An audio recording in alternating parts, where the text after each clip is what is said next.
Hi friend, welcome to daily blog Ruby Thakur channel. अभी बात हो रही थी पाकिस्तानी प्राइम मिनिस्टर अनवर उल हक काकर वो अमेरिका गए हुए हैं।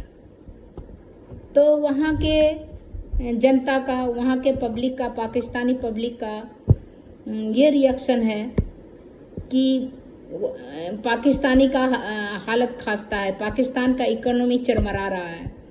और ये जो अनवर उल हक काकर हैं, वो अपना मीडिया अपने साथ में कितने सारे आदमी को लेके पाकिस्तानी पैसे से वहाँ पर 10 दिन तक अभी अमेरिका में हैं।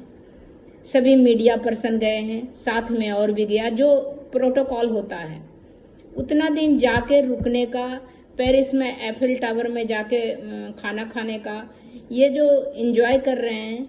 तो वहाँ के पब्लिक को बड़ा नागवार गुजर रहा है कि इतना इकोनॉमिक क्राइसिस है हमारे देश में।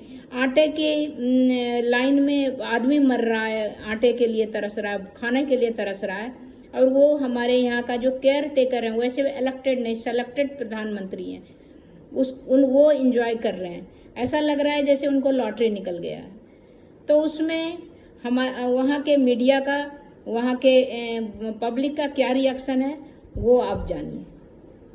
28 को आ रहे हैं, 10-12 दिन, मतलब क्या हो रहा है वहाँ पे? आप क्या समझती हैं 10 दिन अमेरिका का ट्रिप करना is justified on public tax payers money, जब घर में पेट्रोल 336 रुपये लीटर बिक रहा है और वजीर आजम न्यूयॉर्क में है?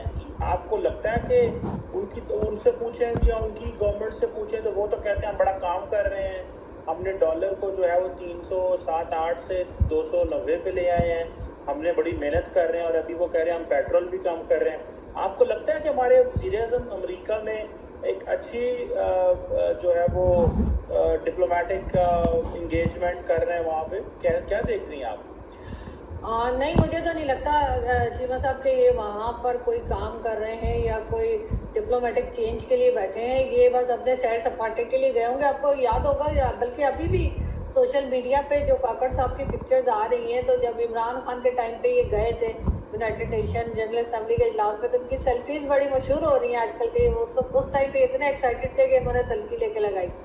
तो जब ऐसे आदमी को मौका लग जाए वहाँ पे कि वो एड्रेस भी कर सकता है, तो आप सोचें क्या हाल होगा।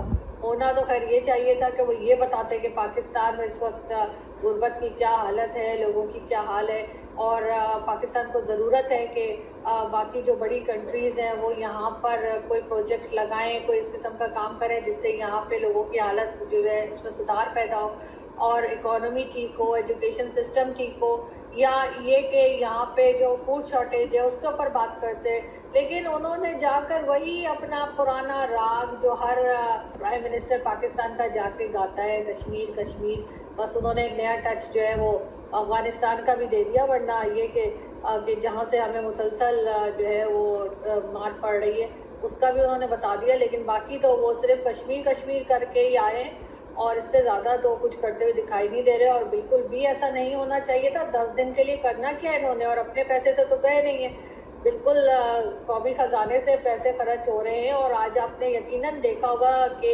शब्बर जैदी साहब ने जो बात की है, जो FPR के चेयरमैन रह चुके हैं, और यकीनन आपकी न्यूज़ पे क्योंकि बहुत ज़्यादा नज़र होती है, तो आपने देखा होगा कि आज उन्होंने जो बात की है TV चैनल्स पे, और वर्ल्ड बैंक की रिपोर्ट के हिसाब से कि पाकिस्तान में लोगों की क्या हालत है, और 40% से ज़्यादा लोग ऐसे हैं जो इस वक्त गरीबी की रेखा या पॉवर्टी लाइन से नीचे है। जैदी साहब ने कि 9 करोड़ लोगों को अब मरने के लिए नहीं छोड़ा जा सकता।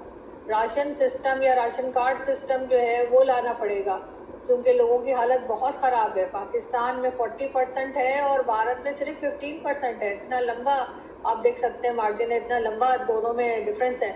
और उसके बाद ऐसी कंट्री के प्राइम मिनिस्टर, वो भी केयर टेकर प्राइम मिनिस्टर, जिसकी अपनी कोई हैसियत ही नहीं होती, वो तो एक गिलास उठा के इधर से उधर रखने के काबिल नहीं होता है, वो प्राइम मिनिस्टर जो है वो 10 दिन का विजिट कर रहे हैं अमेरिका का, और कोई उन्हें पूछने वाला नहीं है। वो तो ऐसा लग रहा है कि सही उनकी लॉटरी निकल आई है और वो सिर्फ पैसे उड़ा रहे हैं और अपने ऊपर खर्च कर रहे हैं। और अपने शोशे जो हैं, यहाँ से जो मीडिया पर्सन्स लेके गए वो वहाँ बैठ के उनके इंटरव्यूज़ कर रहे हैं। कईयों को तो मैं पर्सनली जानती हूँ और मैंने देखा भी है टीवी पे भी दिखाया जा रहा था, सोशल मीडिया पे भी दिखाया जा रहा था, बड़े अच्छे दोस्त भी हैं हमारे, शायद नाराज भी हो जाएंगे, लेकिन ये कि क्या जरूरत थी इन सबको लेके जाने की।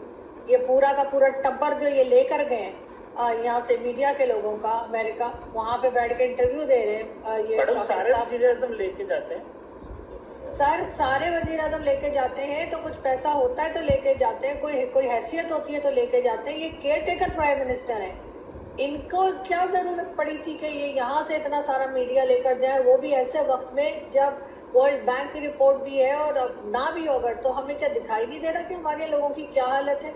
और इतना खर्चा करना, इतने लोगों को, जाहिर उन्होंने अपनी पॉकेट से तो पैसा दिया नहीं होगा, मीडिया के लोगों ने, इन्होंने ही दिया होगा। तो इतने सारे लोगों को लेकर जाना, वहां पे ठहराना, खिलाना पिलाना, और सिर्फ इसलिए कि इनको कवरेज मिले, सिर्फ इसलिए कि इनकी पिक्चर्स बने, इनके इंटरव्यूज बने, इसलिए कि और तो कोई इनको घास डालना नहीं है। जा जाके लोगों से मिल रहे हैं। वर्ल्ड बैंक की जो चेयरपर्सन है उन्होंने भी इनको जो है अच्छा खासा आईना दिखा दिया कि जी आप अपने यहाँ जो है वेल्जी लोगों से टैक्स लें और जो गरीब लोग हैं उनकी मदद करें, और हर किसी से ये जा जाके बिल गेट्स और किस किस के गले पड़ रहे हैं, कोई इनसे बात करने को तैयार नहीं है। तो सर ऐसे टाइम में नहीं ये सब कुछ चोचले किए जाते हैं, वो भी एक ऐसा आदमी जो केयर टेकर प्राइम मिनिस्टर है। जी मैडम, आपने बात की, देखें ये जो शख्स हैं he is from middle class, तो पहले अमीर लोग जाते थे तो आप उन पे भी तनकीद करती हैं, या मैं भी करता हूँ, या सारे लोग करते हैं। अगर एक मिडिल क्लास का बंदा इस मुकाम पे आ गया है जैसे तैसे भी, तो हम उस पे भी तनकीद कर रहे हैं, तो फिर आप किस पे राजी हैं कि कौन जो है वो पहुंचे वहां पे? मतलब आप क्या समझती हैं कि जो है वो हमारे लाहौर से कोई फजा जाए उधर, या कोई शीदा जाए, या कौन जाए? मतलब आप मिडिल क्लास बंदे को तो जाने का मौका देना चाहिए।